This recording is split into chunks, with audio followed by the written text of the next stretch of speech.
Okay, आप सबने already last lecture में बहुत अच्छे से रीड आउट कर लिया, ठीक है।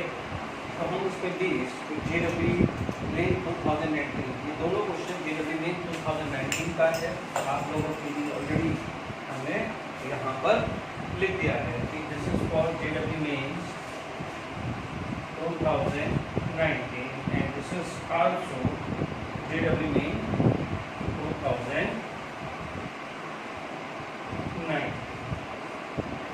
Is it clear to all of you? Both are JEE main 2019।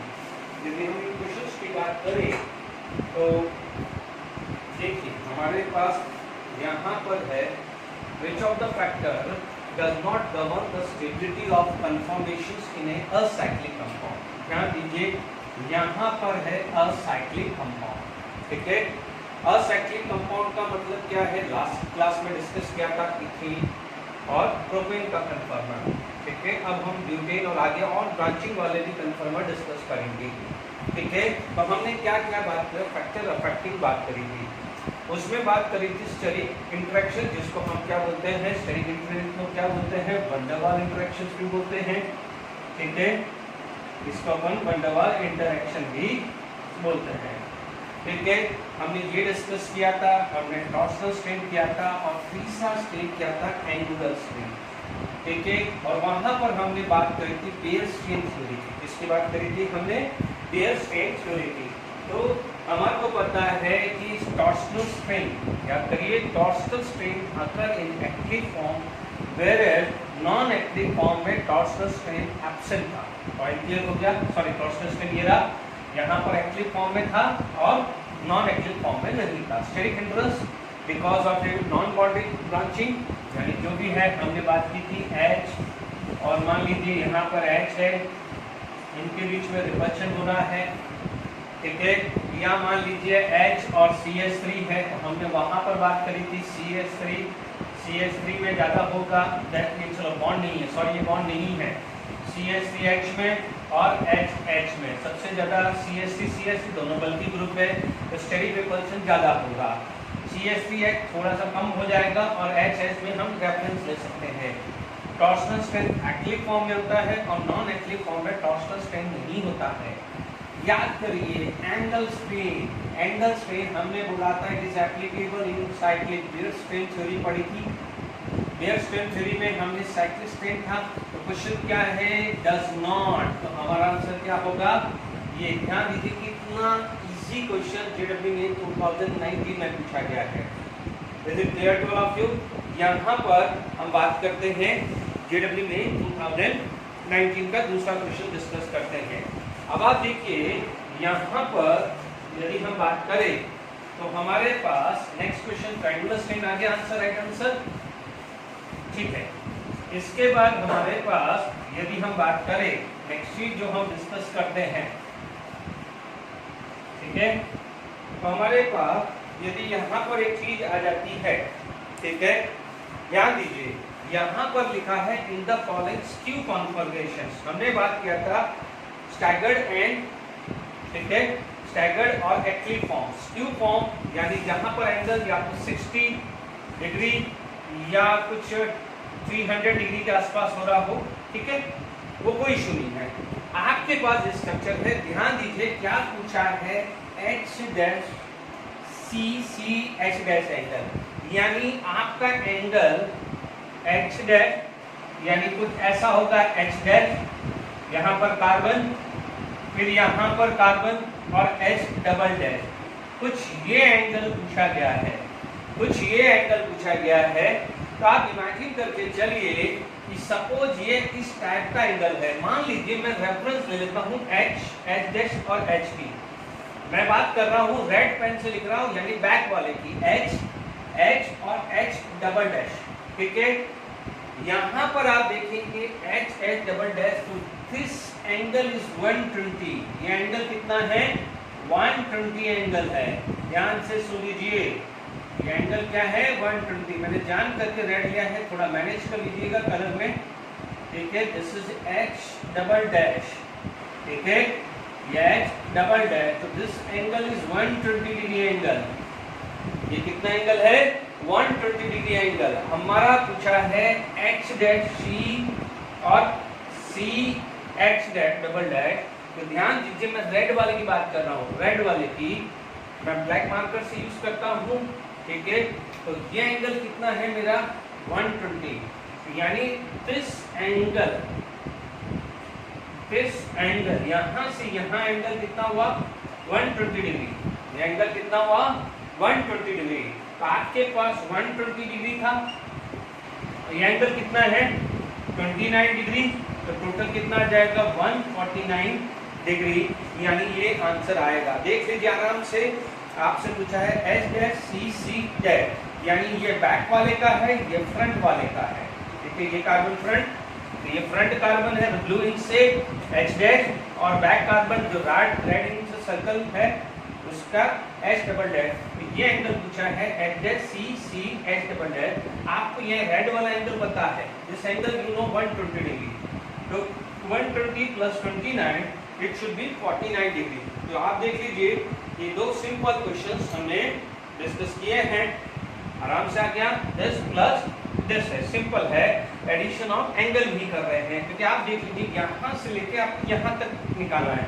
आप देख लीजिए ना, मैथमेटिकली देख लीजिए, ये एंगल निकालना है, ये एंगल पता है, दिस एंगल यू नो, तो this plus this it should be this angle H dash C C H double dash, ये हुआ ना। तो दिस प्लस दिस, तो ये एंगल कितना होता है 120 120 एंड 120, तो 149 is the right answer. Is it clear? तो आप देख लीजिए दोनों सिंपल क्वेश्चन जो लास्ट लेक्चर के बीच में मैंने आते ही डिस्कस कर दिया to boost up your confidence. Is it clear? अब हम आगे बात करते हैं कन्फर्मर ऑफ ब्यूटेन की बात करते हैं, ठीक है। चलिए हम कन्फर्मर ऑफ ब्यूटेन की बात करते हैं। सॉहर्ट्ज प्रोजेक्शन, ध्यान दीजिए, सॉहर्ट्ज प्रोजेक्शन जो हमने बनाया था वो क्या था 3 डायमेंशन, वो क्या था 3 डायमेंशन, ठीक है। सॉहर्ट्ज प्रोजेक्शन हमारा क्या था 3 डायमेंशन की बात करें, ठीक है। देखिए हो सकता है सेम रिपीटेशन है, बट एग्जाम में सॉहर्ट्ज प्रोजेक्शन पे क्वेश्चन दिया हुआ वो या न्यूमन प्रोजेक्शन पे दिया हुआ है। एक बात बिल्कुल क्लियर हो जानी चाहिए कि ऐसा नहीं है कि ये टाइम वेस्ट है या कुछ भी है, दोनों में से क्या हो, क्योंकि आगे इसके जस्ट बाद में स्टीरियो आइसोमर चालू करूंगा, वहां पर आपको कोई भी फॉर्म दी भी हो सकती है मिक्सचर, ठीक है। मान लीजिए आपके पास इस टाइप का कोई स्ट्रक्चर है, ठीक है, एक बिल्कुल सिंपल स्ट्रक्चर बनाया है आपको। देखिए ये डार्क लाइन है, डार्क लाइन का मतलब अबव, और simple line plane of paper. मान लीजिए ये प्लेन ऑफ पेपर है, तो ये जो आएगा वो अबव आएगा, और इसके पीछे जाएगा वो जाएगा बिलो। तो वो क्या हो जाएगा, it is represent by dash line, it is represent by dash line, ठीक है। वो किससे रिप्रेजेंट होता है, डैश लाइन से रिप्रेजेंट होता है। मान लीजिए CH3 H H H and H। देखिए ये एक सिंपल डायग्राम समझ लेना थोड़ा सा। देखिए आप देखेंगे यहाँ पर ये अबव है, ये अबव है, डार्क का मतलब अबव और डैश का मतलब बिलो। कितना ध्यान रखना, डार्क अबव डैश बिलो, और simple line plane of paper. Above plane of paper, मान लीजिए ये प्लेन ऑफ पेपर है, आप समझ लीजिए this is the structure. Tetrahedral geometry को आप समझिए, क्योंकि बार बार आपके पास स्ट्रक्चर आएगा। मैं जो ब्लैक मार्कर है वो ले रहा हूँ सिंपल लाइन। ये सिंपल लाइन, ब्लू लाइन क्या है, अबव द प्लेन, जो डार्क लाइन से इंडिकेट होती है। जो रेड जो है वो क्या है, डैश लाइन, यानी behind the plane. This is the plane of paper, simple line, dark line above the plane, and dash line जो आता है उसे क्या बोलते हैं, बिलो द प्लेन। तो ये ऐसे क्वेश्चंस आपको जनरली इस रिप्रेजेंटेशन में देखने को मिलेंगे, ओके। तो अब आप देखिए यहाँ पर आपके पास जैसे है, अब आप देखिएगा कि ये स्ट्रक्चर दिमाग में रखिएगा, आपको इस टाइप से स्ट्रक्चर मिलेगा, ठीक है। तो आप देखेंगे आपको स्ट्रक्चर मिलेगा। अब देखिए यहाँ पर हमारे पास दिमाग में क्वेश्चन बनता है कि सर हम कहाँ से व्यू करें, कैसे व्यू करें। आपके पास स्ट्रक्चर है ब्यूटेन, ठीक है। अब आप देखिए यहाँ पर मान लीजिए आप इस कार्बन को व्यू करते हैं, लेट इट बी, इस कार्बन को आप व्यू करते हैं तो आपका दिमाग में क्या आएगा, इफ यू व्यू, यदि आप इस कार्बन को आप देख रहे हैं, इस कार्बन को आप देख रहे हैं तो आपके पास व्यू क्या आएगा, ये फ्रंट कार्बन बन जाएगा, तो ये बन जाएगा बैक कार्बन। या ठीक है, ध्यान दीजिए फ्रंट कार्बन का वैलेंसी CH3, बैक कार्बन की 2 valency hydrogen and remaining valency बन जाएगी CH2 CH3। याद करिए लास्ट क्लास में डिस्कस किया था, यहाँ पर ये CH3 लगा के प्रोपेन किया था। क्या किया था, प्रोपेन। अब प्रोपेन के अंदर आपके 2 ही फॉर्म बनते हैं, एक एक्लिप्स और दूसरा स्टैगर्ड फॉर्म। ध्यान रखना, यदि क्वेश्चन पूछा जाए कि कन्फर्मर ऑफ इथेन कितने हैं, तो कन्फर्मर ऑफ इथेन 3 होते हैं, नंबर 3 होते हैं। कौन कौन से, क्यों, क्योंकि आप ध्यान दीजिए अपन ने ये पढ़ा था, तो कितने मिनिमा पॉइंट आए थे, 1, 2 और 3 मिनिमा पॉइंट आए थे। मिनिमा पॉइंट का मतलब क्या हुआ, lower potential energy. Lower potential energy का मतलब स्टेबिलिटी, लोअर पोटेंशियल एनर्जी का मतलब क्या हुआ, स्टेबिलिटी। और हम इथेन चाहेगा कहाँ, लेस स्टेबल फॉर्म में चाहेगा या मोर स्टेबल फॉर्म में चाहेगा, मोर स्टेबल में। तो मोर स्टेबल का मतलब लेस पोटेंशियल एनर्जी, जहां पर जिस फॉर्म के अंदर लेस पोटेंशियल एनर्जी मिलेगी वहां पर वो एग्जिस्ट करना चाहेगा। और हमारे को 3 मिनिमा थे, कितने मिनिमा थे, 3। तो आपसे बोलेगा how many conformer of ethane, तो आप बोलोगे 3। फॉर्म पूछे तो नो डाउट 2 टाइप की फॉर्म थी, एक एक्टिव फॉर्म थी और दूसरी क्या थी, स्टैगर्ड फॉर्म थी। Is it clear to all of you? तो ये ध्यान रखना, थोड़ा कैलकुलेटेड वे में चलना है। तो आप जब भी क्वेश्चंस आगे आएंगे, ब्यूटेन, प्रोपेन, ब्रांचिंग, जितने मिनिमा पॉइंट होते हैं उसे क्या बोलते हैं, नंबर ऑफ कन्फर्मर बोलते हैं, क्योंकि वो मिनिमा पॉइंट इंडिकेट करता है लोअर पोटेंशियल एनर्जी।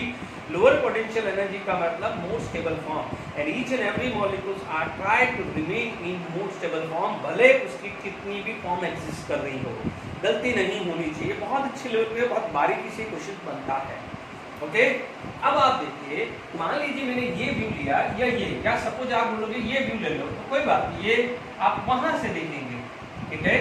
तो आपके पास 2 ही फॉर्म बनेगी, एक बनेगी स्टैगर्ड और दूसरी क्या बनेगी, एक्लिप्स। Is it clear? एक फॉर्म बनेगी स्टैगर्ड, तो दूसरी फॉर्म क्या बनेगी, एक्लिप्स फॉर्म बनेगी। Is it clear to all of you? ठीक है, ये व्यू समझ में आ गई। 2 फॉर्म बनेगी, जैसे हमने क्या पढ़ा था, प्रोपेन, आपने प्रोपेन का रिवाइज किया था, तो फर्क क्या था, मिथाइल की जगह यहाँ क्या आ जाएगा, इथाइल आ जाएगा, इतना ही फर्क है। अब आप देखो दूसरा व्यू देखते हैं, ठीक है। वापस से मैंने ब्यूटेन का स्ट्रक्चर लिखा, CH3 CH2 CH2 CH3, ठीक है। हमने वापस से ये व्यू देखा। अब आप देखिए यहाँ पर मान लीजिए आपने ये रेफरेंस लिया, ठीक है, यानी आपका जो व्यू है, वो यहाँ पर है, दिस कार्बन, ये व्यू ये कार्बन पे है। मान लीजिए आप यहाँ से देख रहे हैं, ठीक है, यहाँ से देख रहे हैं, तो ध्यान से सुन लीजिए। जब यहाँ पर आया तो मैं 1 बाय 1 बनाऊंगा, तो C 2 valency hydrogen, CH3 C hydrogen and CH3। तो आपके पास ये फॉर्म आ गई, देख लीजिए। अब ये फॉर्म दिमाग में रखिए, वापस से देख लीजिए, front carbon, remaining 2 valency hydrogen, और नेक्स्ट वैलेंसी जो आपके पास आ जाएगी वो आ जाएगी CH3, इसकी वैलेंसी 2 हाइड्रोजन, ये बैक वाले हाइड्रोजन, ये फ्रंट वाले हाइड्रोजन, और ये CH3, ध्यान दीजिएगा CH3। Is it clear? अब हमारे को इसी रेफरेंस को लेके आपको कन्फर्मर ड्रॉ करने हैं। Is it clear to all you? तो देखिए आपके पास ये कन्फर्मर है, ठीक है।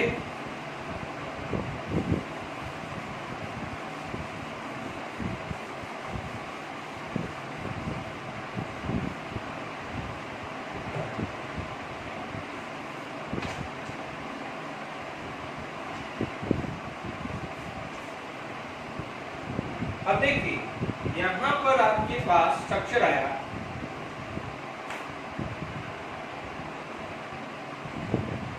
एक हमने पहला स्ट्रक्चर बनाया, ये CH3 CH3 H H H H, ठीक है।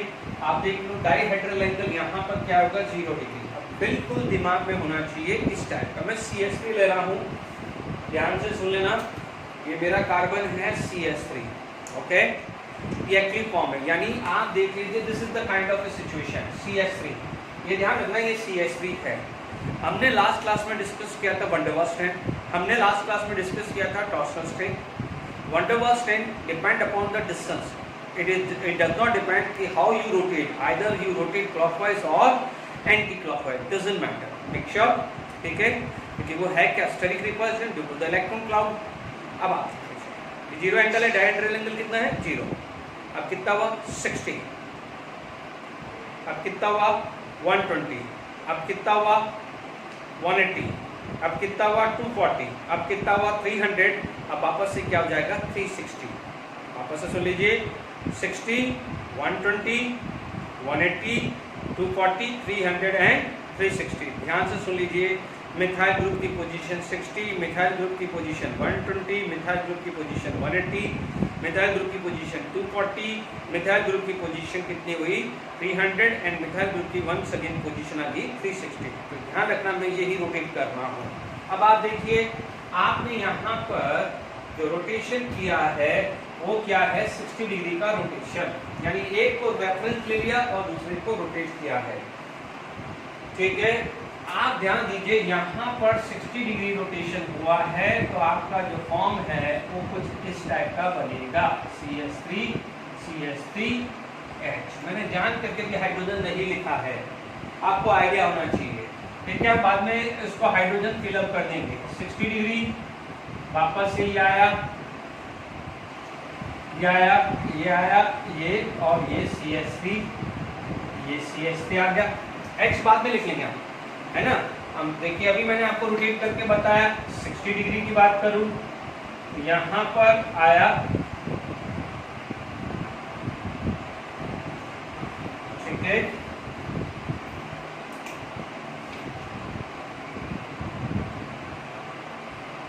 CH3 CH3 ये रोटेट कर दिया, ठीक है।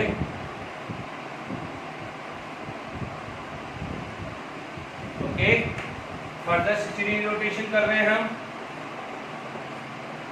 जब 60 डिग्री रोटेशन कर रहे हैं तो हमारे पास सिचुएशन कैसी आ गई, ये एसएस रेफरेंस, ये आया, ये आया, ये CH3 और ये CH3, ठीक है। फर्दर 60 डिग्री रोटेशन हुआ तो आपके पास आया ये, ठीक है, ये CH3 CH3 और फर्दर यदि 60 डिग्री रोटेशन करोगे तो आपके पास ये आएगी, ठीक है, 0 देन 60 डिग्री पे आ गया। तो अब आप देख लीजिए आपके पास इस टाइप की बनेगी, नो डाउट 360 पे भी हम बात करेंगे। तो आपके पास ये फॉर्म जनरेट हुई है। अब remaining valency hydrogen hydrogen hydrogen हम लगा देते हैं,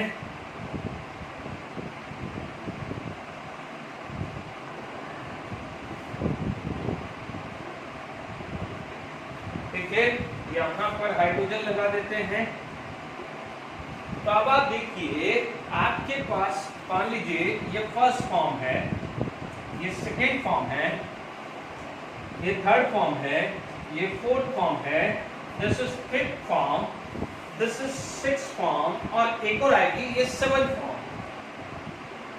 सेवंथ फॉर्म सेम आ जाएगी, है ना। यानी इसको मैं फर्स्ट फॉर्म को बोलूंगा, यहाँ पर डाइहेड्रल एंगल 0 था, सेकेंड फॉर्म में 60 डिग्री, थर्ड फॉर्म में मान लीजिए 120, फोर्थ फॉर्म में आया 180, फिफ्थ फॉर्म में आया 240, इसमें आया 300, तो यहाँ सेवंथ में कितना आ जाएगा 360। हालांकि 0 360 सेम है बट अपन रोटेशन पॉइंट ऑफ व्यू बात कर रहे हैं। Is it clear to all of you? ये 0 डिग्री डिग्री और डिग्री, ठीक है, ये रोटेशन है, 60 डिग्री का रोटेशन है ना, यहाँ पर एंगल 120, ध्यान दीजिएगा, हर एंगल, ये कंफ्यूजन मत रहिएगा। ओके, तो अब आपके पास टोटल कितनी फॉर्म आई? 7 फॉर्म। तो यहाँ ध्यान रखना है एनर्जी लेवल डायग्राम जो हमने लास्ट में इथेन और प्रोपेन का बनाया तो वहां पर 7 पॉइंट आएंगे, ध्यान रखना। ठीक है, अब हमारे पास जो फर्स्ट एंड थर्ड फॉर्म है इसमें एंगल 0 360 है, तो आप उसको क्या बोलते हो? एक्लिव फॉर्म। क्या बोलते हो? एक्लिव फॉर्म।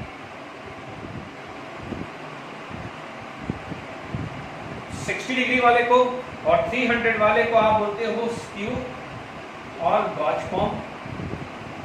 स्क्यू गॉच ये भी, और 300 पे क्या हुआ, इसको आप क्या बोलते हैं? स्क्यू और गॉच फॉर्म। ठीक है, अब आप देखिए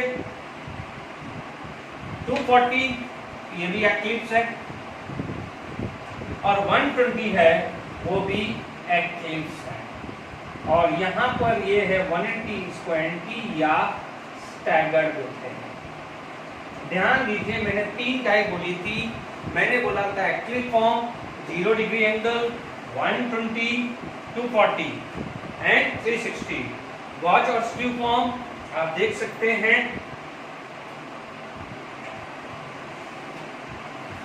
60 डिग्री पे और 300 डिग्री पे गॉच फॉर्म है। ओके, अब यहाँ पर आपके पास एंटी या स्टैगर्ड कौन सी डिग्री पे है? 180 डिग्री पे। Is it clear? बाकी सब पे क्या है?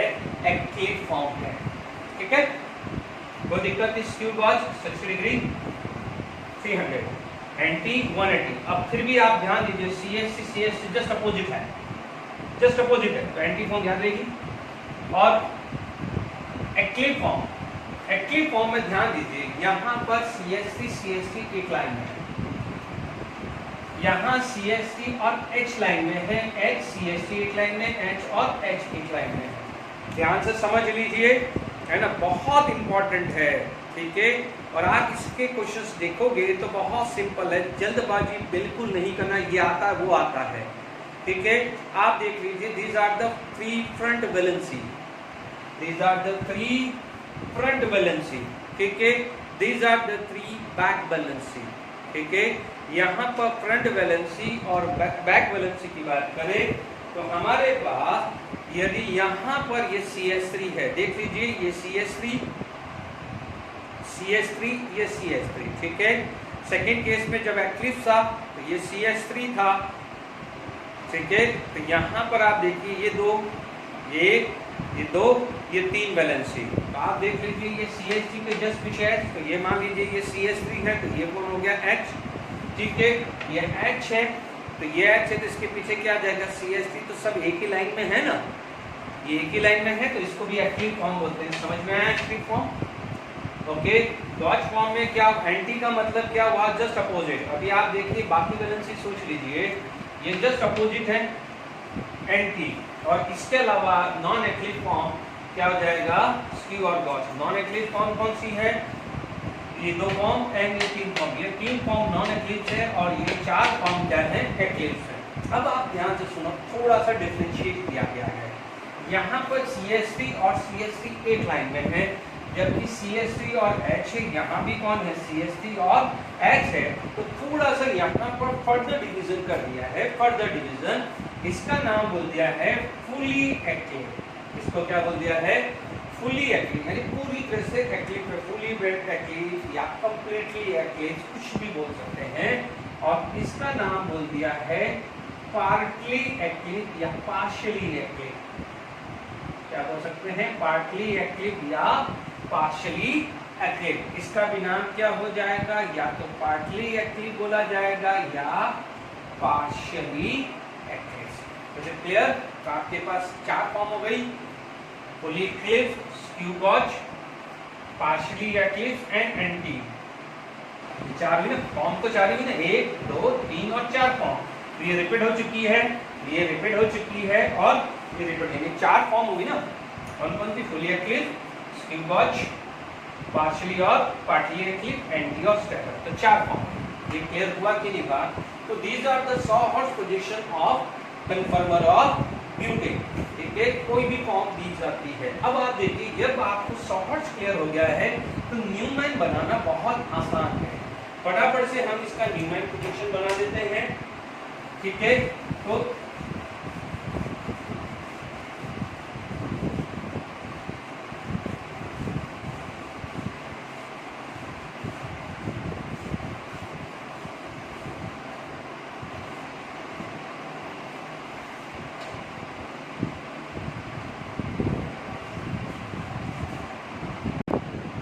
चलिए हम न्यूमैन प्रोजेक्शन बात कर रहे हैं। तो अब आप देखिए, यहाँ पर हम बात करते हैं, देखिए if you draw the structure, यदि आप स्ट्रक्चर की बात करें तो नो डाउट हम लोग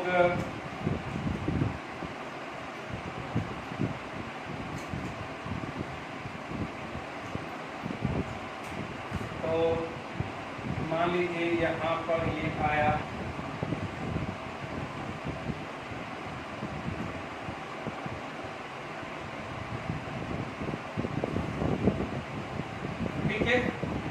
आपके पास यदि देखिए, सबसे पहले मैं एंगल फिर बना देता हूँ, फिर 1 बाय 1 हम इसके अंदर सेट कर देंगे कि भाई इसमें क्या है। ठीक, ये आया 60 डिग्री रोटेशन हुआ और 60 डिग्री रोटेशन हुआ।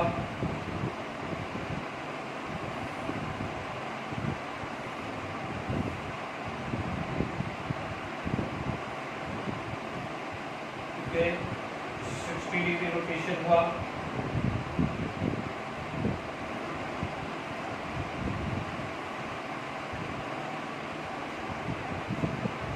ठीक है, मैं 60 डिग्री रोटेशन कर करके बता रहा हूँ। ठीक है,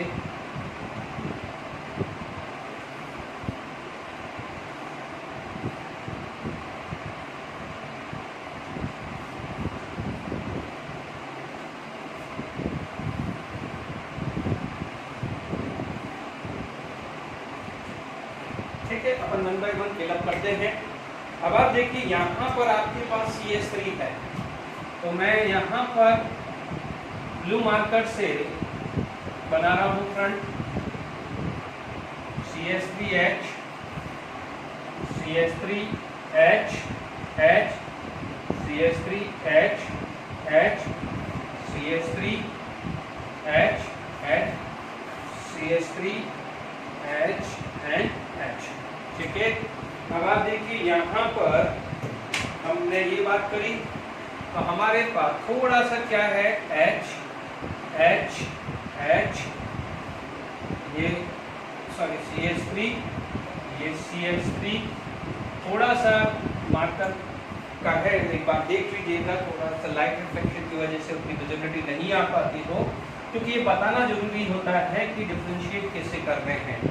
आप देख लीजिए, ये CS3 का UCS3 कनेक्ट हुआ है, तो this is going to be this, okay, this is going to be CS3 and this is going to be CS3 and this is going to be CS3। देख लीजिए आप, यहाँ पर CS3 CST 60 डिग्री एंगल, यहाँ पर 120, 180, यहाँ पर 240, यहाँ पर 300 एंड फाइनली 360 बन गया है।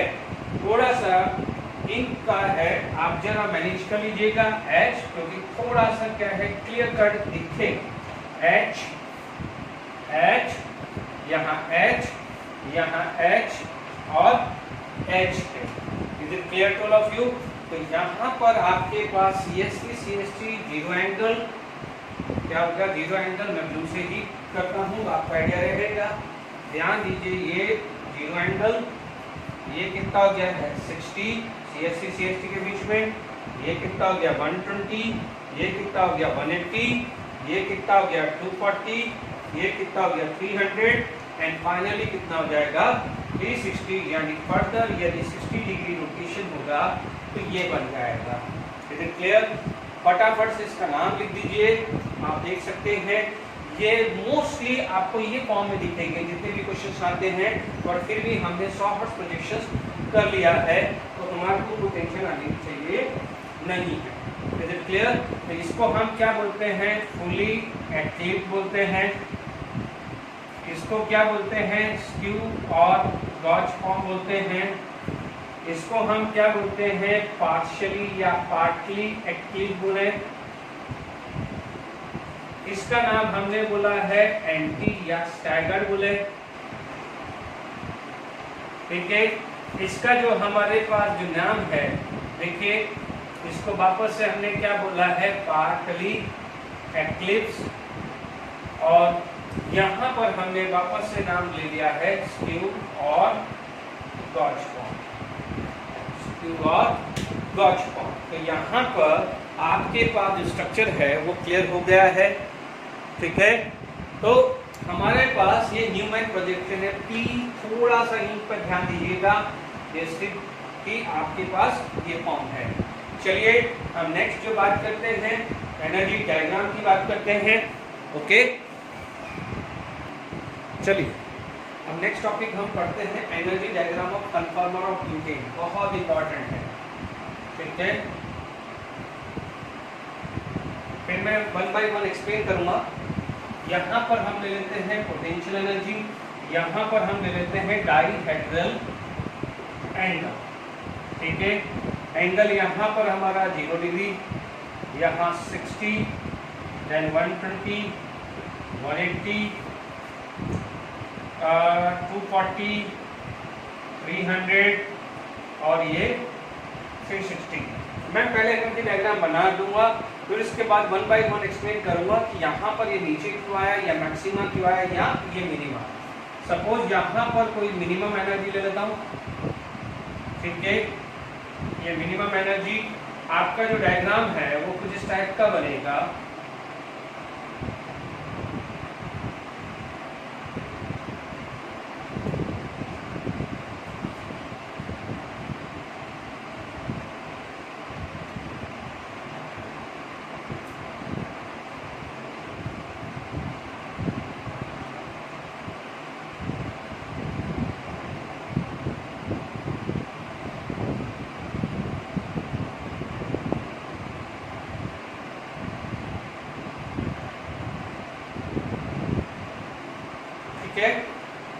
अब आप देखिए यहाँ पर देखो, ये वैल्यू सिर्फ समझने के लिए है, याद रहती है तो ठीक है, नो प्रॉब्लम।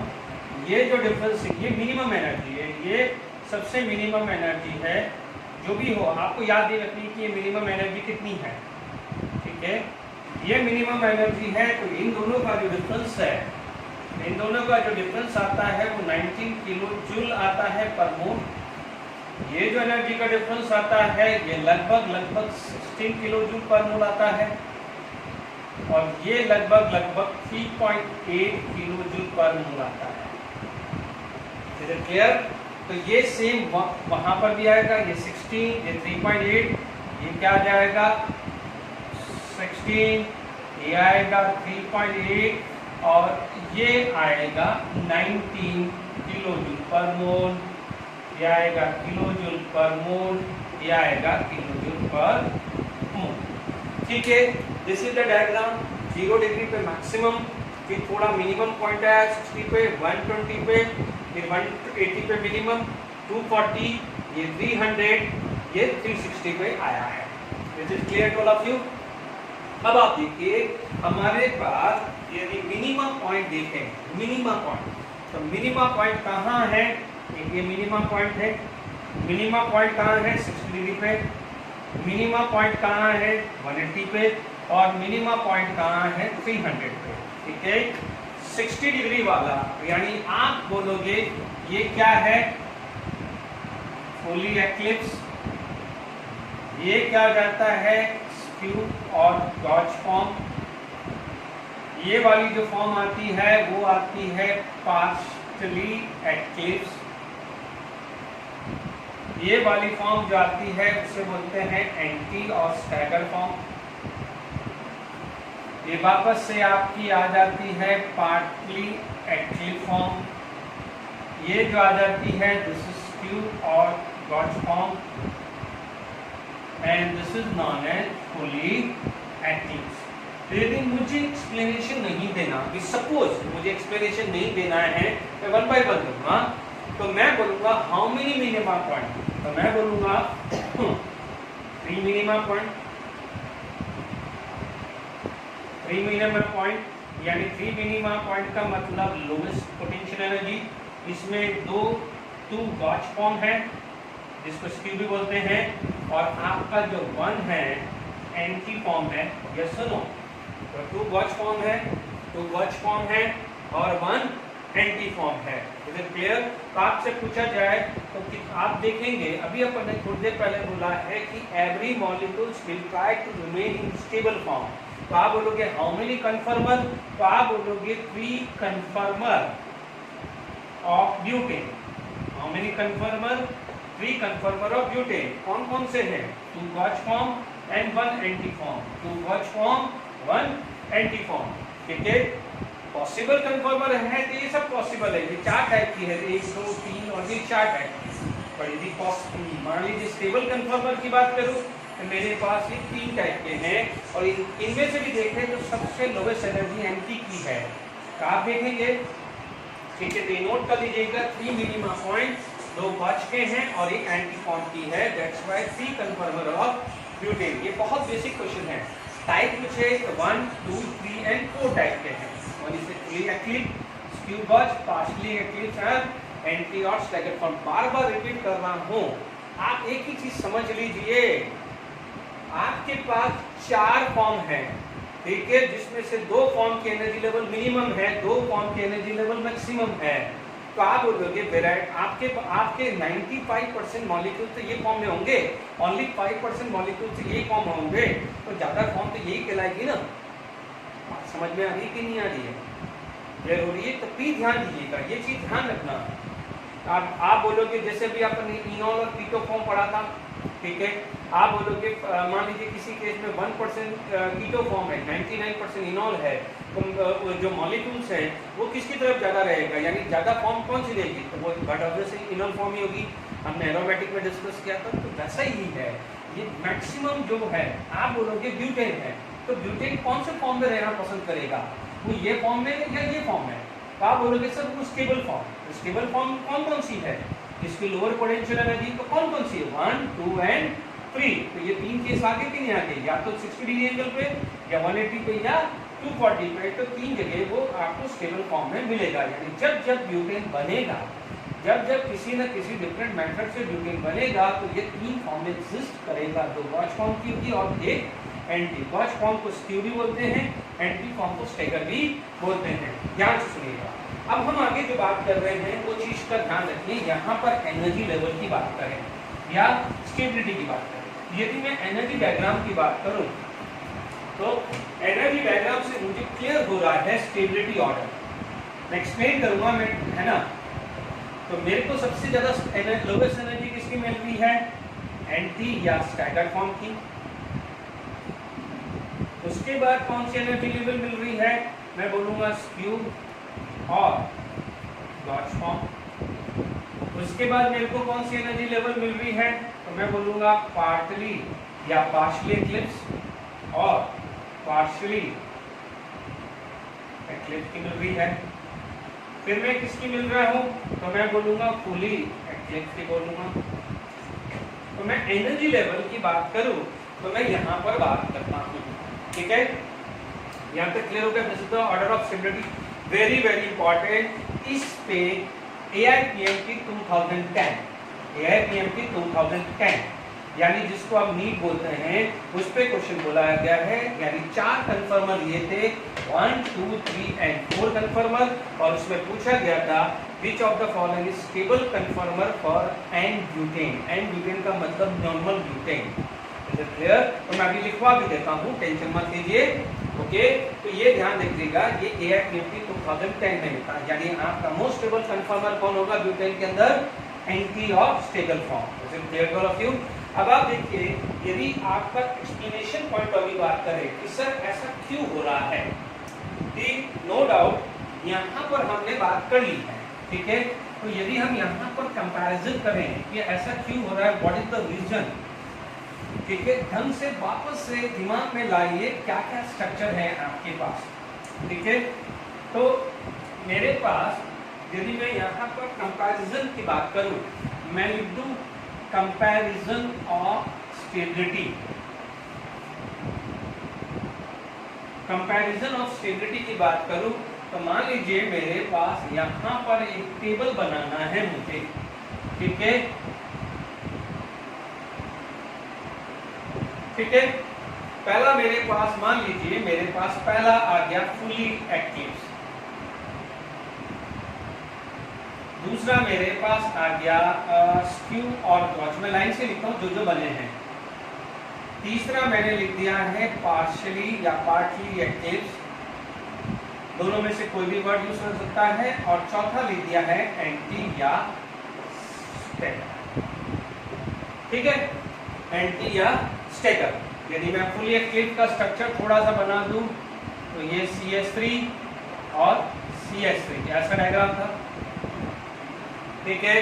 स्क्यू गॉच का बना दूं तो आपके पास कुछ इस टाइप का डायग्राम था,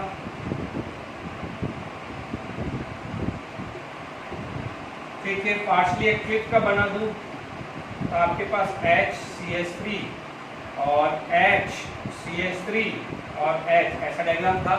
आप ढंग से बना लीजिएगा, मैं तो रफली डायग्राम बनाया क्योंकि अभी अपन ने जस्ट बनाया ही है, तो वापस इसमें टाइम वेस्ट नहीं करना ड्रॉ करके, बट ये बना के रख लीजिएगा, जब भी आप नोट करें ये बना दीजिए, ठीक है। इसमें जब भी आप रिवाइज करोगे तो आसान रहेगा, ठीक है। यहाँ तक क्लियर हो गया। अब हमारे पास बात करते हैं टॉर्सनल स्ट्रेन की, इसकी बात करते हैं टॉर्सनल स्ट्रेन की। टॉर्सनल स्ट्रेन किस में अकर होता था? लास्ट क्लास में देख रही इक्लिप्स में। तो आप इक्लिप्स कौन कौन सा है? इक्लिप्स दो इक्लिप्स फॉर्म है, तो यस यहाँ पर होगा मैक्सिमम, यहाँ पर होगा मैक्सिमम, क्योंकि देखिए ये जो दो बॉन्डेड पेयर है, ये जो दो बॉन्डेड पेयर है, यहाँ पर जो बॉन्डेड पेयर है ये पास में, ये कहाँ है? पास में। तो यहाँ पर क्या है? एक्लिप्स फॉर्म में टॉर्सनल स्ट्रेन अकर होता है, जबकि नॉन एक्लिप्स फॉर्म में क्या होता है? टॉर्सनल स्ट्रेन एब्सेंट होता है। यहाँ तक क्लियर हुआ? तो पहली बात होगी टॉर्सनल स्ट्रेन, ठीक है। इसके बाद यदि मैं बात करूं, नेक्स्ट जो कॉलम मेरा आ जाता है वो आ जाता है वंडर वाल स्ट्रेन। क्या होता है? वंडर वाल स्ट्रेन, या जिसको अपन क्या बोलते हैं? स्टेरिक स्ट्रेन भी बोलते हैं, स्टेरिक रिपल्शन के कारण। अब आप देखो यहाँ पर CS3 CH3 ग्रुप, यहाँ पर CS3 CH3 के बीच में रिपल्शन है, यहाँ पर रिपल्शन है CS3 और H के बीच में रिपल्शन है, ठीक है। यहाँ पर गैप बढ़ गया है, यहाँ पर गैप बढ़ गया है, ठीक है। तो आप क्या बोलोगे? यहाँ पर रिपल्शन मिनिमम आएगा, इनमें रिपल्शन क्या जाएगा? मिनिमम आएगा कि नहीं आएगा? अब आप देखो यहाँ पर समझिए, ये एक ही लाइन में है, तो ये फॉर्म और ये फॉर्म में वंडर वाल स्ट्रेन मैक्सिमम होगा। लास्ट क्लास में भी हमने डिस्कस किया था कि एक्लिप्स फॉर्म में no doubt Van der Waal strain भी बहुत ज़्यादा होता है, because molecules are very near. आप इमेजिन करके रखिए कि आपका जो भी CS3 मॉलिक्यूल्स है, ठीक है, और ये कार्बन का CS3 मॉलिक्यूल कितना पास आ चुका होगा, इज इट क्लियर? तो आप देखेंगे जब यहाँ पर क्या हो जाएगा? CS3 है तो H आएगा, ये किसका? CS3 केस, तो यहाँ पर जो केस है वहाँ पर आ जाएगा H आएगा। तो नो डाउट जो डिस्टेंस होना चाहिए दोनों के वंडर वाल रेडियस के सम के बराबर होना चाहिए, बट यहाँ पर डिस्टेंस क्या हुआ? उससे कम होता है, इसलिए रिपल्शन इन दोनों केस में बहुत ज़्यादा मिलता है। नो डाउट यहाँ पर भी मिथाइल मिथाइल का रिपल्शन है, बट एटलीस्ट इससे तो कम है, ठीक है, इससे तो कम है, बिकॉज यहाँ पर मिथाइल ग्रुप है और मिथाइल ग्रुप ये हो चुका है, जबकि मिथाइल ग्रुप और H यहाँ पर है। आप इमेजिन करके चलिए, यहाँ का H, मान लीजिए H की बॉन्ड लेंथ है और यहाँ H, यानी ये जो सिचुएशन देख लीजिए, मैं 3 डायमेंशन बनाने की कोशिश कर रहा हूँ। ये CS3 का H और ये H पास आ रहे हैं, जबकि यहाँ पर CS3 का H और CS3 का H दूर है, तो ये रिपल्शन मिनिमम होगा।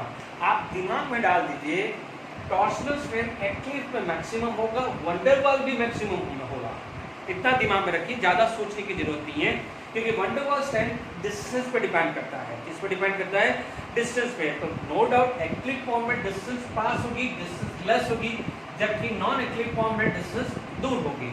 अब आप देखो इन दोनों में देखिए 2 मिथाइल ग्रुप और यहाँ मिथाइल ग्रुप, तो this is the far away as compare to this.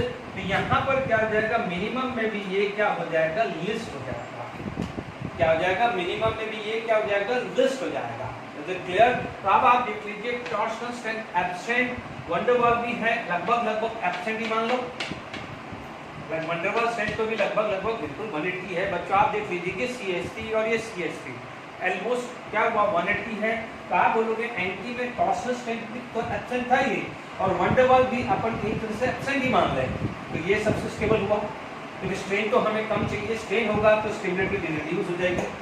अब आप देखो, अब आ जाते हैं स्क्यू गॉज। स्क्यू गॉज में टॉर्शनल एब्सेंट है और वंडर वाल है, ठीक है।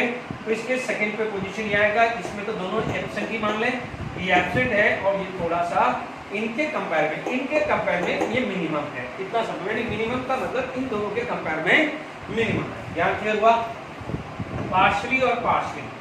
अब आप देखो यहाँ एग्जिस्ट कर रहा है, ये भी एग्जिस्ट कर रहा है, यानी टॉर्शनल स्ट्रेंथ दोनों में सेम है। जब टॉर्शनल स्ट्रेंथ सेम है तो हम मूव करेंगे वंडर वाल स्ट्रेंथ पे। आप देखिए वंडर वाल स्ट्रेंथ सबसे ज्यादा CH3 फिर CH3H हुआ, तो ये क्या हो जाएगा, लीस्ट स्टेबल हो जाएगा, ठीक है। तो सबसे ज्यादा स्ट्रेंथ किसमें मिल रहा है, फुली एक्लिक में, इसलिए सबसे पीछे हो गया। इसमें थोड़ा सा इससे इंप्रूव कंडीशन है, इसलिए ये थर्ड पोजीशन पे आएगा। इसमें ये तो एब्सेंट होता है और ये भी होता है, बट थोड़ा सा ज्यादा होता है, ठीक है। एटलीस्ट इससे थोड़ा सा ज्यादा होता है, बट इससे कम होता है। ध्यान दीजिए इसमें, क्योंकि बच्चे लोग इन दोनों में कंफ्यूजन होगा। ये फर्स्ट कर देंगे, ये लास्ट कर देंगे।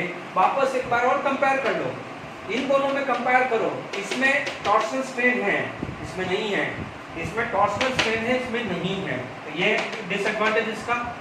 दूसरा, इसमें CH3H है, क्योंकि बच्चे लोग क्या देखेंगे, सर ये 2 मिथाइल है जबकि यहाँ CH3H है। इसमें एक डिसएडवांटेज है कि टॉर्शनल स्ट्रेन ऐड हो चुका है, जबकि इसमें नो डाउट मिथाइल ग्रुप है, बट इनकी डिस्टेंस भी दूर है। तो इसलिए आपका वंडर वाल स्ट्रेंथ उतना ज्यादा नहीं होता जितना हम एक्लिक में एक्सपेक्ट करते हैं, ठीक है। तो आप फिर भी मान लो, आप बोलोगे कि ये है, बट इसमें ये एक एड ऑन हो गया है तो इसकी वजह से इसमें स्ट्रेन ज्यादा होता है, और जिसमें स्ट्रेन ज्यादा होगा उसमें क्या होगा, आपका रिपल्शन ज्यादा होगा और स्टेबिलिटी क्या हो जाती है, कम हो जाती है। ये बात आप लोगों को आई होप समझ में आ रही होगी, ठीक है। वापस से रिपीट कर रहा हूँ, absent most stable, absent but somehow bit wonder वाल स्ट्रेंथ प्रेजेंट, इसलिए सेकेंड नंबर पे ये भी प्रेजेंट, ये भी प्रेजेंट, इन दोनों में ये प्रेजेंट है, बट थोड़ा वंडर वाल स्ट्रेंथ यहाँ पर कम है। ये थर्ड पोजीशन पे ये आया, ये दोनों ही ज्यादा स्ट्रेंथ है, वहां पर नेक्स्ट ये आएगा।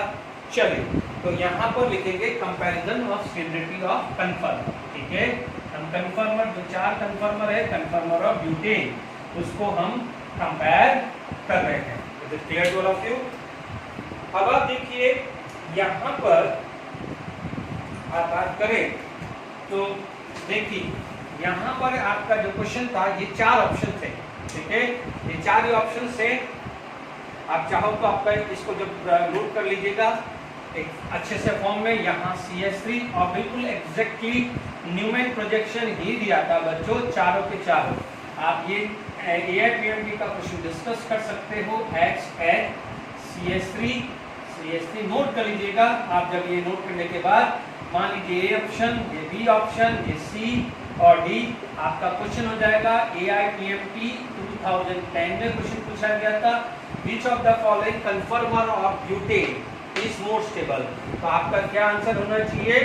NT is more stable। AIPMB 2008 ये नोट करने के बाद ये क्वेश्चंस आप नोट कर लीजिएगा। मैं बार बार नहीं कर रहा हूँ क्योंकि ज़्यादा आपको टाइम वेस्ट नहीं करना है ना। मैं चलते हैं, ठीक है, मैं रब कर देता हूँ, फिर हम चलिए यहाँ पर हम नेक्स्ट जो बात करते हैं, important point for the conformer of butane, gauche form is a कायरन। नो डाउट अभी हमने स्टीरियो आइसोमर में ऑप्टिकल आइसोमर नहीं पढ़ा है, तो आप ये नोट कर लीजिएगा कायरन। कायरल का मतलब अभी इस स्टेज पे, बेसिक स्टेज पे मैं बोलूंगा जिसके पास प्लेन ऑफ सिमेट्री नहीं हो, है ना। No doubt centre of symmetry भी होता है, बट अभी हम सिंपल लेवल पे बात कर रहे हैं, the molecule which does not possess plane of symmetry. अब आप बोलोगे सब प्लेन ऑफ सिमेट्री क्या है, ये मैं नेक्स्ट जो कन्फर्मर खत्म होगा उसके बाद मैं टॉपिक लूंगा ऑप्टिकली एक्टिव, वहां पर ये वापस डिस्कस होगा, क्योंकि ये पॉइंट अभी लिखा दूंगा, जब वो सारा डिस्कशन कर लेंगे तो वापस ये पॉइंट एक बार रिवाइज कर लीजिएगा।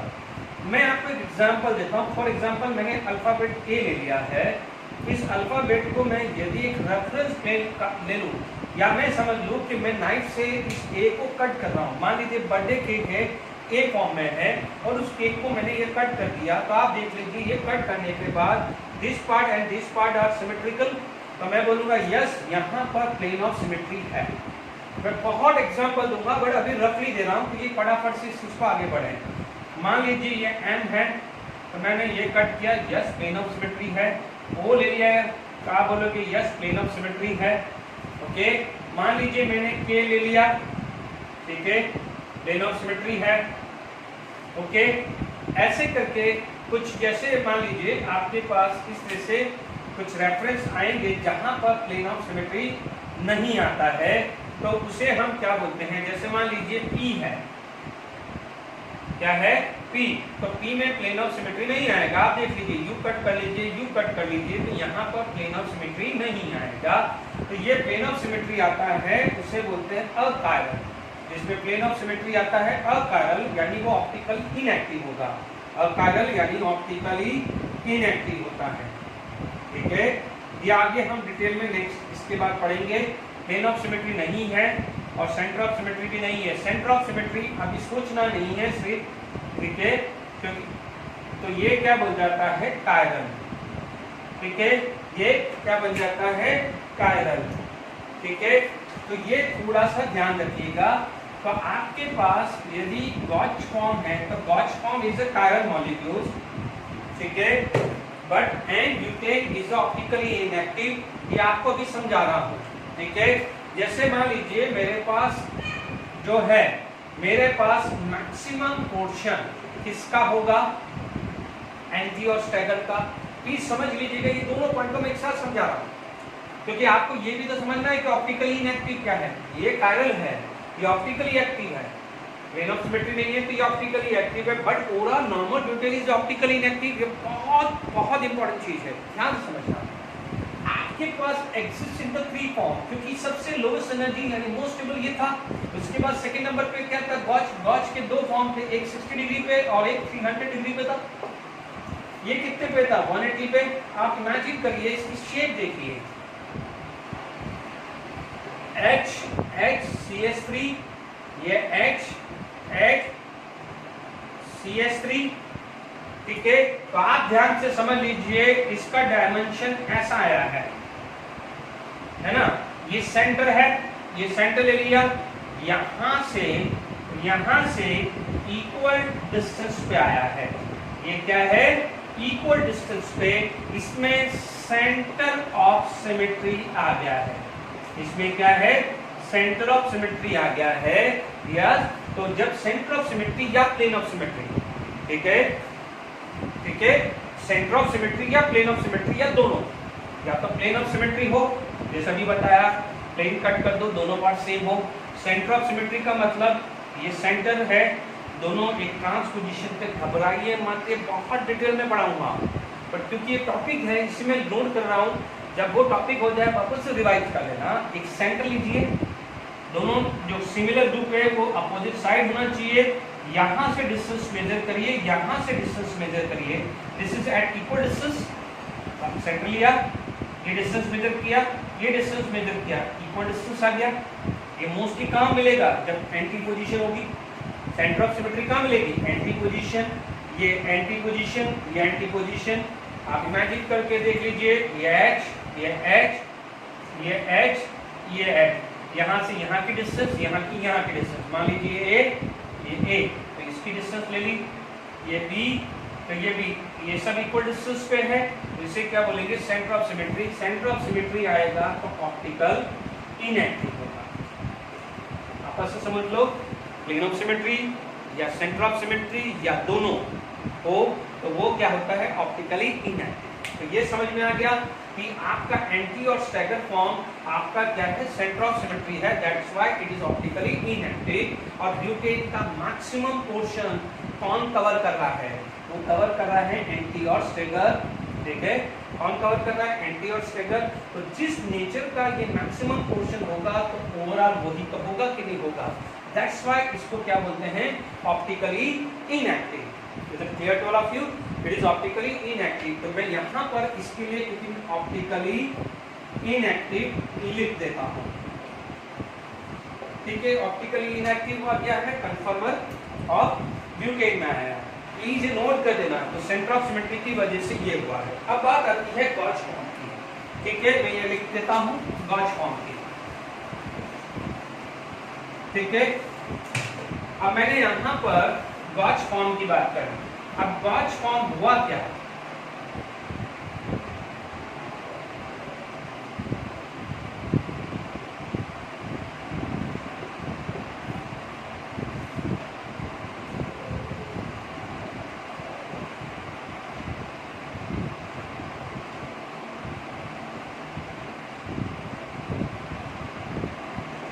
ठीक है, this is the two gauche form. ये बनी है, ये एंटी फॉर्म हुई, ये गॉच फॉर्म हुई। अब आप देखो यहाँ पर आप एक इमेजिन करके चलिए कि यहाँ पर दोनों में प्लेन ऑफ सिमेट्री नहीं होगी, सेंटर ऑफ सिमेट्री दोनों में नहीं होगी, that's why this is optically active. अब आप देखो प्लेन ऑफ सिमेट्री आप देख लीजिए, यू कट कर लीजिए, यू कट कर लीजिए, कहीं भी प्लेन ऑफ सिमेट्री नहीं आने वाली। सेंटर ऑफ सिमेट्री, तो सेंटर ऑफ सिमेट्री के लिए तो आपको अपोजिट चाहिए, सेंटर ऑफ सिमेट्री के लिए तो आपको ट्रांसपोजिशन चाहिए। तो यहाँ पर तो ट्रांस है ही नहीं ना, सिमिलर ग्रुप ट्रांसपोजिशन पे कहाँ है, तो आपके पास यदि यहाँ पर ट्रांसपोजिशन पे नहीं है तो सेंटर ऑफ सिमेट्री तो आना ही नहीं है। तो इसके लिए तो वरी मत हो, सेंटर ऑफ सिमेट्री के लिए आपको चाहिए ट्रांसपोजिशन।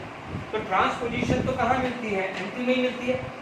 ट्रांसपोजिशन मिलती किसमें है, एंटी में। देख लीजिए यही मिलेगी ना, ट्रांस अपोजिट आएगा तो इसमें तो ट्रांस है ही नहीं, ट्रांस है ही नहीं, तो आप सेंटर ऑफ सिमेट्री तो आने वाले नहीं है। प्लेन ऑफ सिमेट्री के लिए क्या कहा है, आप कट करके देख लीजिए, आप कट करके देख लीजिए, प्लेन ऑफ सिमेट्री नहीं आएगा। तो अब आप देख लीजिए प्लेन ऑफ सिमेट्री नहीं है, सेंटर ऑफ सिमेट्री नहीं है, दैट्स व्हाई ये क्या हुआ है, कायरल हुआ है। क्या हुआ है, कायरल। ठीक है, कायरल का मतलब ऑप्टिकली एक्टिव। ठीक है, इधर देख लीजिए ये ऑप्टिकली इनएक्टिव है, इधर देख लीजिए ये ऑप्टिकली एक्टिव है। ये दो पॉइंट समझ में आया, बहुत इंपॉर्टेंट है। ठीक है, अब हमारे पास क्या होगा,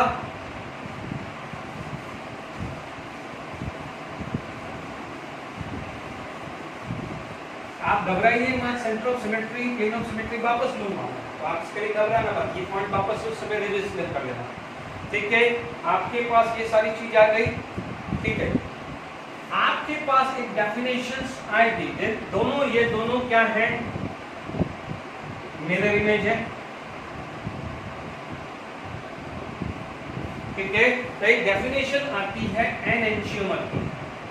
तो एनएंशियोमर की डेफिनेशन होती है ऑप्टिकली एक्टिव। अब आप बोलोगे ऑप्टिकल एक्टिव क्या होता है, ऑप्टिकल एक्टिविटी क्या होती है, वो सब समझाऊंगा, सिर्फ अभी लिख लो। ये मान के चलो कि ऑप्टिकली एक्टिव है, अभी मान लीजिए मैं नेक्स्ट टू नेक्स्ट लेक्चर या 2 लेक्चर के बाद में इसको डिस्कस करूंगा। Optically active substances which are mirror image to each other। तो अब आप देखिए दोनों गॉच फॉर्म है, दोनों गॉच फॉर्म है, वो बन गया है एनएंशियोमर। तो गॉच फॉर्म इज एनएंशियोमर, क्योंकि दोनों आप देख लीजिए, एक मिरर लगा के देख लीजिए, ये एक दूसरे की मिरर इमेज है कि नहीं है। आप देखिए, आप मिरर में देखते हैं, यदि पेन को आप लेफ्ट साइड में लेके चलते हैं तो मिरर इमेज आपको क्या, मिरर पे क्या दिखती है, राइट साइड। ये एक दूसरे की मिरर इमेज है। तो ध्यान दीजिएगा, ऑप्टिकल एक्टिव होना जरूरी है। पहली कंडीशन है ऑप्टिकल एक्टिव। ऑप्टिकल एक्टिव होने के लिए क्या क्राइटेरिया है, to check out which molecules is optically active. Plane of symmetry नहीं होनी चाहिए, सेंटर ऑफ सिमेट्री नहीं होनी चाहिए। दोनों में से कोई एक भी हो जाएगा तो वो ऑप्टिकली इनएक्टिव होगा। ध्यान दीजिएगा, ये हुआ which are mirror image which other. तो मिरर इमेज हुआ तो गॉच फॉर्म, तो gauche form is, gauche form हुआ एक दूसरे का क्या हुआ, एन एंशियोमर, ठीक है, एन एंशियोमर हुआ।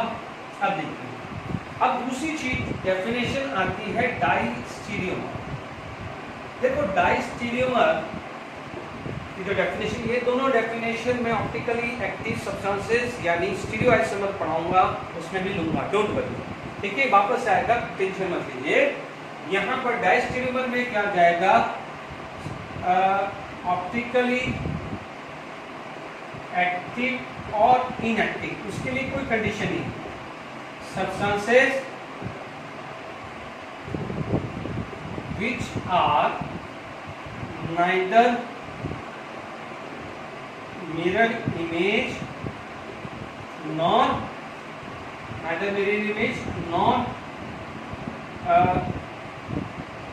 superimposable। देखो ये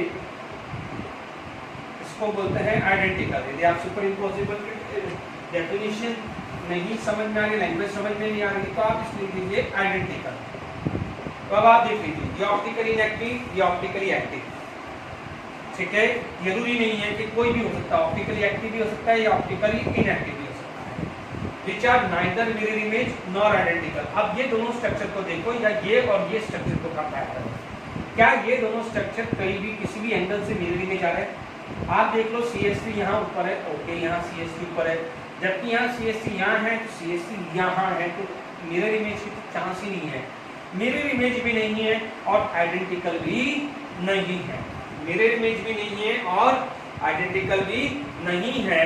तो आप क्या बोलोगे, anti and gauche form, anti and gauche form are diastereomer. बहुत बहुत इंपॉर्टेंट है, बहुत इंपॉर्टेंट है। डाई एंड देखो, दोनों gauche form and enantiomer optically active substances which are mirror image to each other. Optical active निकालने का क्राइटेरिया क्या है? प्लेन ऑफ सिमेट्री नहीं होनी चाहिए, सेंटर ऑफ सिमेट्री नहीं होनी चाहिए। यहाँ पर क्या था, सेंटर ऑफ सिमेट्री था, प्लेन ऑफ सिमेट्री नहीं था। देख लीजिए, कहीं भी कट कर लीजिए, ठीक है, सॉरी प्लेन ऑफ सिमेट्री यहाँ आएगा, सॉरी कट करेंगे, नहीं प्लेन ऑफ सिमेट्री नहीं, यहाँ प्लेन ऑफ सिमेट्री नहीं है, देख लीजिए, कट कर दीजिए, तो ये यहाँ पर प्लेन ऑफ सिमेट्री नहीं आएगा, बट सेंटर ऑफ सिमेट्री होने की वजह से ये ऑप्टिकली इनएक्टिव हो गया है। Is it clear? तो ये सबका क्लियर हो जाना चाहिए, ओके। तो ये आपका डायस्टेरियोमर में क्लियर हो गया है, ठीक, आपके पास ये चीज क्लियर हो जानी चाहिए कि ये एनेंशियोमर है, ये डायस्टेरियोमर हुआ है।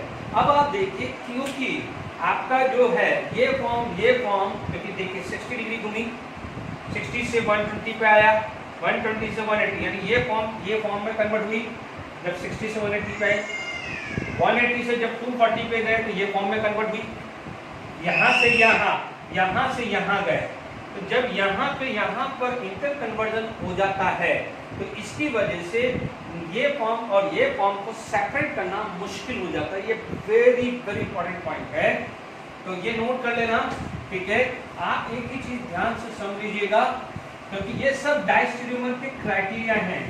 वहां पर एक वर्ड आएगा जब हम ऑप्टिकली एक्टिव सब्सटेंसेस पढ़ेंगे कि it is very difficult to separate enantiomer या रेसिमिक मिक्सचर, वो सारी बात आएगी वहां पर।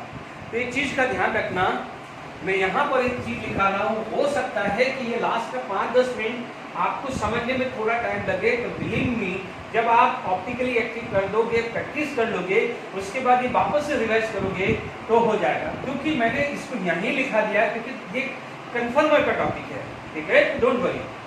मैं हो सके तो मैं वापस से एक बार आपको याद दिला दूंगा ये। अब देखिए, बिकॉज यहाँ पर नोट करके लिख देना, बिकॉज गॉच फॉर्म, या मैं बोलूंगा कन्वर्ट इनटू एंटी, और एंटी गॉच फॉर्म में कन्वर्ट होता है इंटर कन्वर्टिबल अगर because of this separation of any form is not possible. बहुत important, is not possible. क्या होता है, हल्का सा एन ऑप्टिकली एक्टिव में क्या होता है, सारी की सारी प्रॉपर्टी सेम होती है, बट एक एंगल, जैसे मान लीजिए कोई क्लॉकवाइज घूम रहा है तो एक एंटी क्लॉकवाइज है, एंगल की वजह से हम एनेंशियोमर को डिफरेंट कर देते हैं. Is it clear? आप यहां पर हम बात करें तो ये चीज क्लियर हो जाती है. Diastereomer can be separate by any mean. Diastereomer को आप सेपरेट कर सकते हो, बट यहाँ पर डायस्टेरियोमर होने की वजह के बाद भी आप उसको सेपरेट नहीं कर पा रहे हो. उसके पीछे रीजन है कि ये फॉर्म से ये फॉर्म चली गई, ये फॉर्म से ये फॉर्म होगी. देख लीजिए, वापस से सुन लीजिए. यहाँ पर क्या हुआ है कि वन फॉर्म से, देखिए यहाँ पर it is not possible. Why it is not possible? देखिए, ये जब आप पढ़ेंगे एनेंशियोमर में सारी प्रॉपर्टी सेम होती है, बट अब एक रोटेशन अलग अलग होता है. इसकी वजह से ये फॉर्म और ये फॉर्म को आप अलग अलग आइडेंटिफाई कर सकते हो. ठीक है, मान लीजिए दो ब्रदर हैं, दोनों ब्रदर को आप अलग अलग, किसी न किसी का डेट ऑफ बर्थ अलग होगा, या टाइम ऑफ बर्थ अलग अलग होगा, या कोई कैरेक्टर अलग होगा, या एट्रीब्यूट अलग होगा, तो आप दोनों को अलग अलग डिफरेंशिएट कर सकते हो. यहाँ पर डिफरेंशिएट करने का तरीका होता है एंगल ऑफ रोटेशन, वो मैं डिस्कस करूंगा. अभी आप दिमाग में रखिए, मतलब हम इसको डिफरेंशिएट कर सकते हैं because of angle of rotation. अभी दिमाग मत लगाइए कि एंगल ऑफ रोटेशन है क्या. ठीक है, डायस्टेरियोमर में क्या होता है, न तो वो मिरर इमेज होता है, न आइडेंटिकल होता है. तो बहुत सारी फिजिकल प्रॉपर्टीज होती हैं, जैसे क्रिस्टलाइजेशन, बॉइलिंग, सब्लिमेशन, बहुत अलग अलग मेथड है जिससे हम इन दोनों को सेपरेट कर सकते हैं. ठीक है, इन दोनों को हम सेपरेट कर सकते हैं. पर यहाँ पर क्या है, गॉच फॉर्म और एंटी फॉर्म, गॉच फॉर्म और एंटी फॉर्म दोनों डायस्टेरियोमर होने के बावजूद भी हम उसको सेपरेट नहीं कर रहे हो. आप इमेजिन करिए, वेरी वेरी इंपॉर्टेंट पॉइंट है कि बीइंग अ डायस्टेरियोमर क्यों सेपरेट नहीं हो पा रहा है. ये डायस्टेरियोमर क्यों सेपरेट नहीं हो रहा है, तो उसका रीजन होता है, आप स्टार्ट करिए 60 से 120, 120 से 180, 180 से क्या हो जाएगा 240, 240 से 300.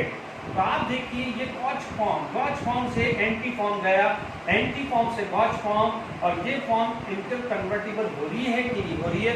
इसकी वजह से आप क्या हो रहा है, सेपरेट नहीं कर पाते हैं. ये बहुत इंपॉर्टेंट पॉइंट है. अदरवाइज आपको दे देगा विच of the following can separate, तो डायस्टेरियोमर ढूंढते हैं. वो तरीका भी मैं सिखाऊंगा कि हम कैसे आता है डायस्टेरियोमर की वजह से हम सेपरेट करते हैं. मान लीजिए ऑप्शन में ये दो दे दिया और कंसेप्ट आपको क्लियर नहीं है, तो डेफिनेटली आप इसको टिक कर दोगे कि यस, ये दोनों डायस्टेरियोमर हैं, ये सेपरेट हो सकते हैं, but this is not separated being a diastereomer. Reason है, ये एक फॉर्म से दूसरे फॉर्म, यानी ऑप्टिकल एक्टिव से इनएक्टिव, इनएक्टिव से एक्टिव, ये फॉर्म इंटर कन्वर्टेबल होता रहता है. इसकी वजह से वो सेपरेट नहीं होता है. Very very important. Thank you for today. Okay.